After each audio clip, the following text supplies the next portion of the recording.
Assalamualaikum warahmatullahi wabarakatuh. Nama saya M. Zikri Al-Hafid dengan NIM 5211711151. Saya dari Prodi Ilmu Komunikasi kelas aplikasi otomasi perkantoran 4. Di sini saya akan membahas soal UTS dari Universitas Teknologi Yogyakarta.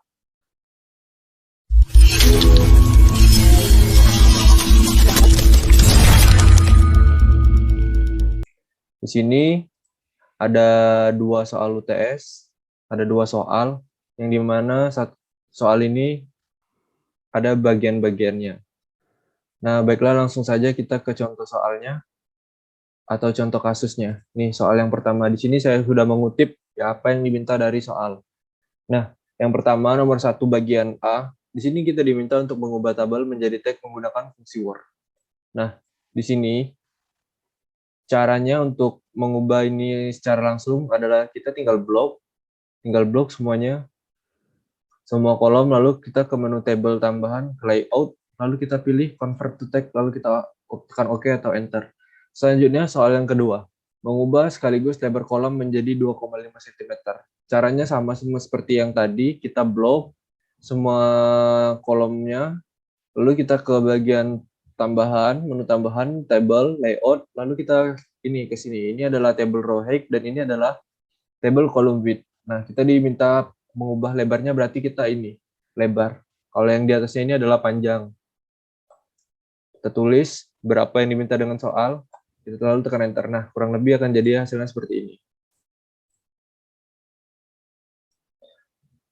Nah, pada soal nomor 3, kita diminta untuk mengubah format kata asing yang ada pada dokumen ke dalam format italic atau cetak birik. Nah, di sini kita akan menggunakan fungsi Find and Replace yang ada di menu Home. Ini kita ada di sini, kita klik Find, lalu ke Advanced Find, lalu kita ke Replace. Nah, di sini kita ketik kata-kata asingnya, ini kita ketik kata asing, di Find, lalu di Replace-nya juga. Nah, pastikan kursor Anda berada di kolom yang replace. Lalu kita ke menu format, lalu kita ke font, lalu kita pilih yang italic. Nah, kurang lebih hasilnya akan jadi seperti ini.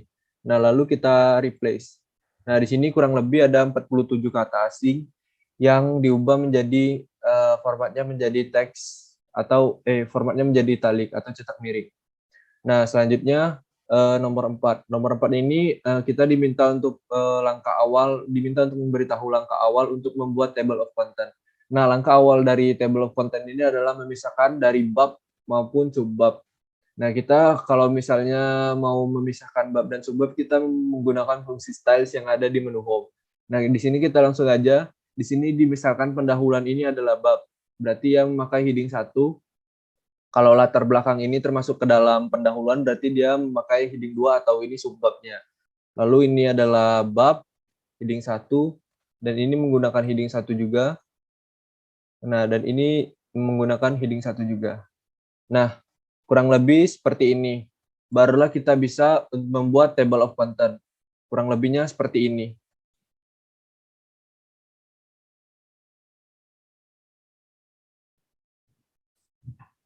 Misalkan saya ingin membuat table of content-nya di sini.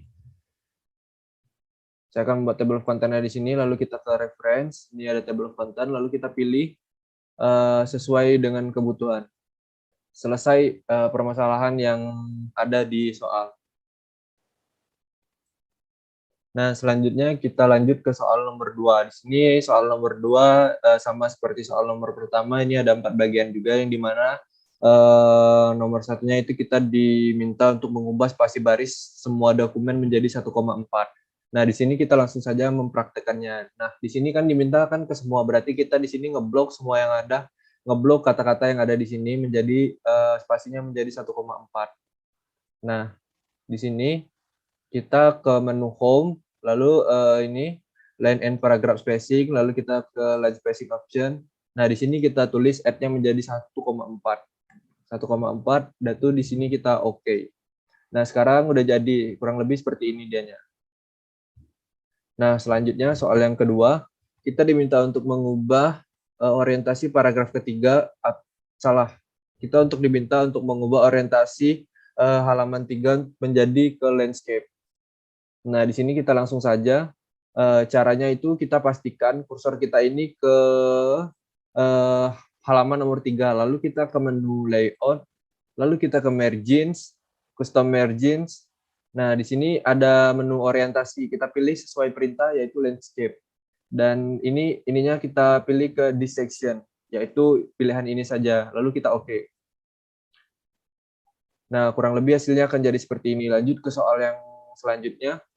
Di sini kita diminta pada akhir dokumen ubah spasi barisnya menjadi 14 poin pada paragraf yang kedua.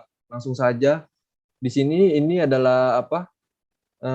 Itunya halaman akhirnya atau akhir dari dokumennya. Di sini kita diminta untuk mengubah paragraf 2-nya length spasi paragraf 2-nya menjadi 14 poin.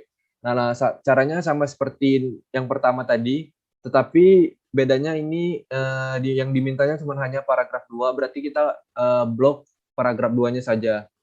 Nah, di sini kita ke spasi baris, kita length spacing option sama seperti tadi, dan di sini kita tulis 14. Lalu kita oke. Nah, kurang lebih hasilnya akan menjadi seperti ini. Lanjut ke soal yang ketiga. Nah, atau soal yang terakhirnya, salah maaf. Nah, di sini kita diminta untuk inspect dokumen dan hapus semua header, footer, dan watermark yang ditemukan di dokumen. Jangan hapus informasi lainnya. Nah, baiklah langsung saja kita kerjakan. Nah, di sini untuk menu inspect ada di menu file, lalu kita ke info. Nah, di sini ada inspect dokumen, lalu kita inspect, lalu kita yes. Nah, di sini kita inspect saja langsung dokumennya. Tunggu beberapa detik. Nah, di sini ditemukan masalahnya, header, footer, dan watermark. Lalu kita hapus sesuai dengan perintah soal. Cuman ini aja yang dihapus, tidak boleh menghapus yang lainnya. Lalu kita remove, lalu kita close. Nah, begini kurang lebih hasilnya. Terima kasih.